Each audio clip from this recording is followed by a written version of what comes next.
I've vlogged across Asia through Taiwan, Vietnam, Malaysia, Singapore, and of course, Japan, using 3 different vlogging setups. I've been using these setups on this channel a lot, so you can probably guess which footage comes from which, but what if I told you that the one that looked the best wasn't actually the best? Today we're going to be looking at 3 different vlogging setups, and by the end of this video we're going to talk about the pros and cons of each setup, and we're going to be naming an overall winner as the rig to rule them all. Now I know that the footage will probably give it away quite easily, but the goal here isn't to guess which is which, rather it's to figure out which one just vlogs better. Let's go one by one.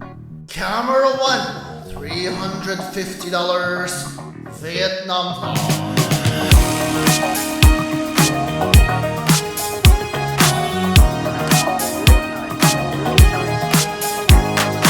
It is golden hour. Look at that sun.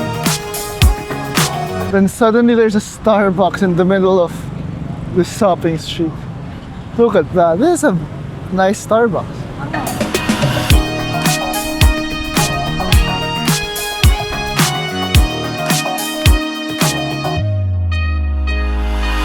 Camera 2, $1,000, Singapore, Malaysia vlog.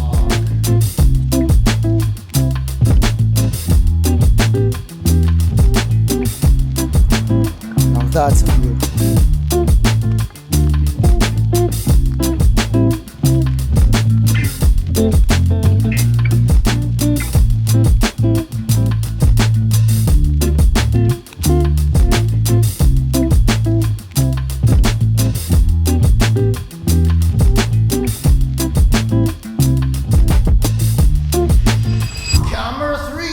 $4,500, Japan.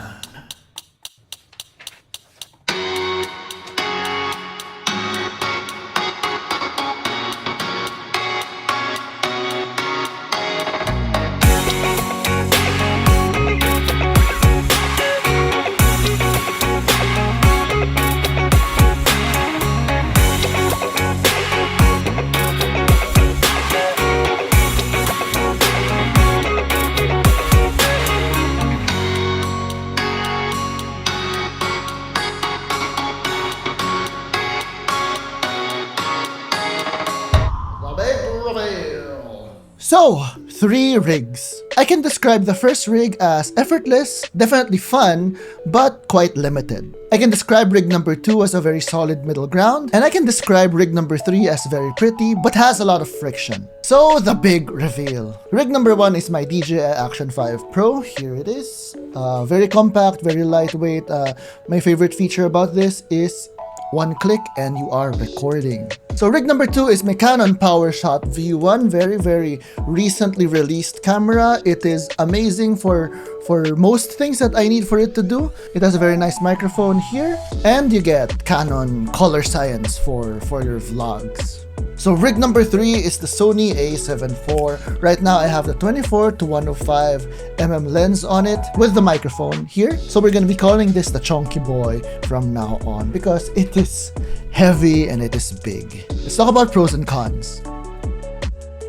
So the DJI Action 5 Pro. Of course, the biggest feature of this compared to the other cameras that we just saw is it's ultra compact. It's very small. You can put it in any pocket you have, even if you're rocking the skinny tight jeans. And a great feature, just because it's so small, is it's super inconspicuous. Like, I can take it out while someone's talking or while someone's eating, and people generally don't mind because it's so unassuming and it's so unintimidating. It's super small. It's around the size of an AirPods case, so right?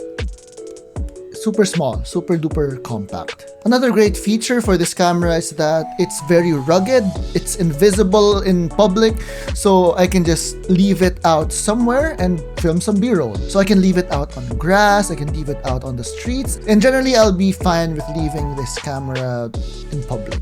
Versus the other cameras, this one has the least friction, is what I like to call it. Friction is like the fuss you go about when starting a shot. The best feature of this camera is one click and you are recording. Even if it's off, just click the record button and it will start recording within like 3 seconds or something like that. I really like the image quality of this camera, especially after I changed out this front element, this front glass thing. I replaced it with a diffusion filter from KNF Concept. So the lights, especially if you're backlit, and just look a tiny bit more cinematic. It is golden hour.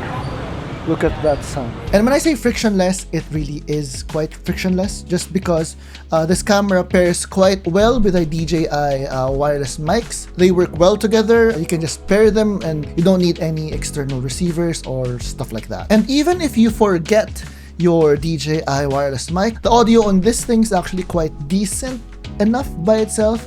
Of course, you'd still want a dedicated microphone, but if you forget or if you lose it, you have something to fall back on. My main takeaway for vlogging on action cams is don't sleep on them. My two most popular videos on this channel in recent times were actually filmed on action cameras, so link in description.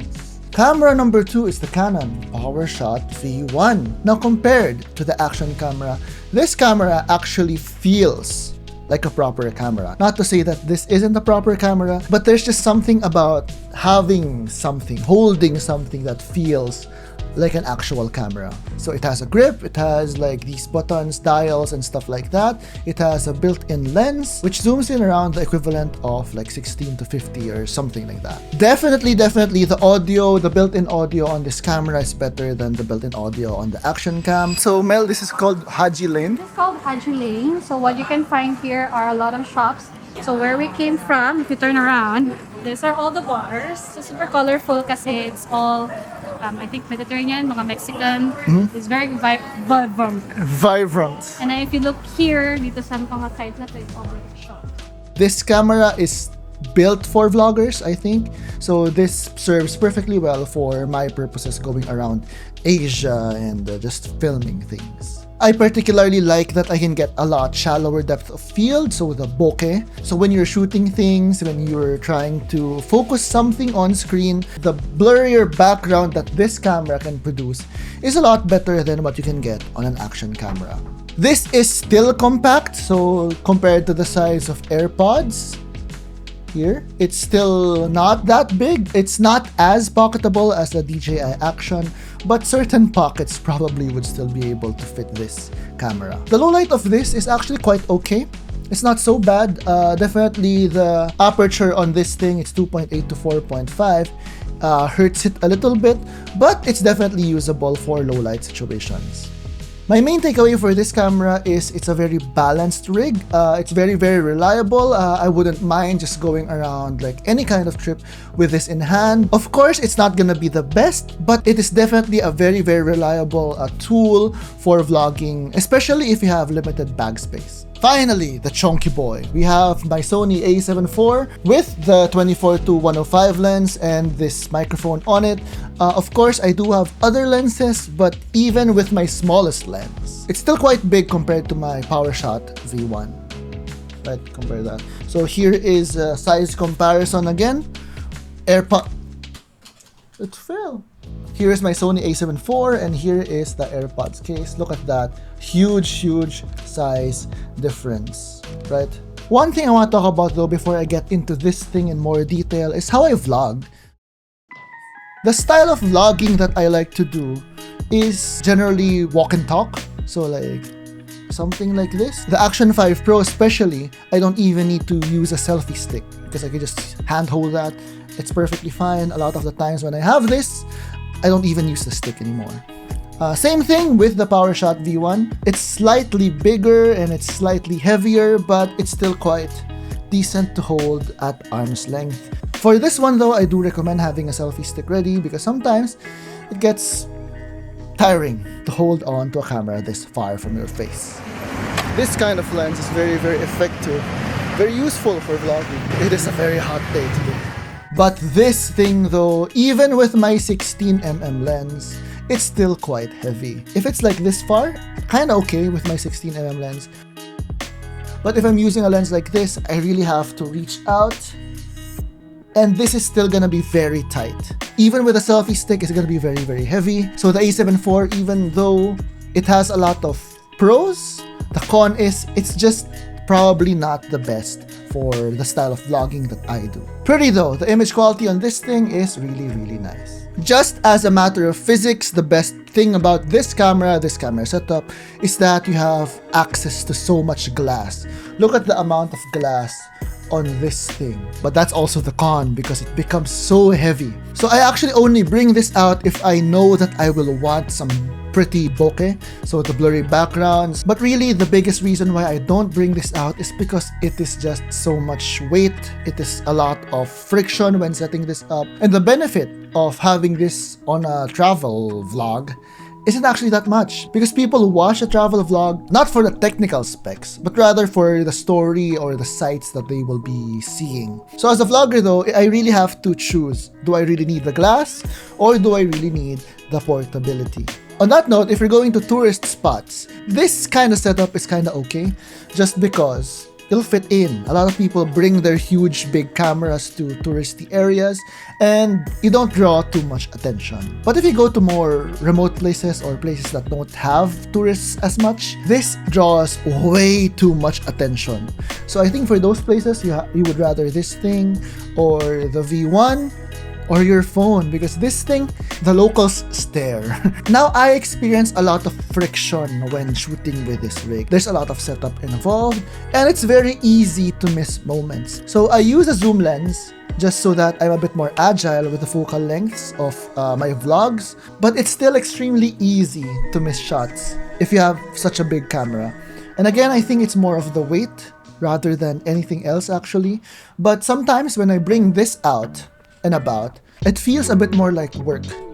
This thing feels like fun. So take that as you will. Now, I think something that needs to get pointed out is the kind of fun that we experience with shooting. If you're shooting on this thing, you derive a lot of fun on the more technical aspects of vlogging, I guess, or cinematography, like your framing, your frame rates, your audio quality, your video quality, maybe editing your colors and post. But when you're shooting on this thing, the fun is actually capturing the experiences, because with this thing you don't have to worry so much about your setting. You don't need to worry about your framing even, just because it's so wide. So with this thing, I tend to just experience whatever I'm experiencing on the spot.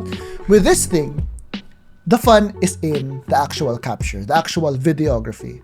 So take that as you will. That is just my interpretation. So here are my final words and conclusions before I name my overall winner. I don't think that there's actually a best rig or worst rig. I don't even think that there's a perfect rig for all situations. I think it's a matter of what you need it for. This camera, the action cam, I thought I was gonna use it for skiing actually.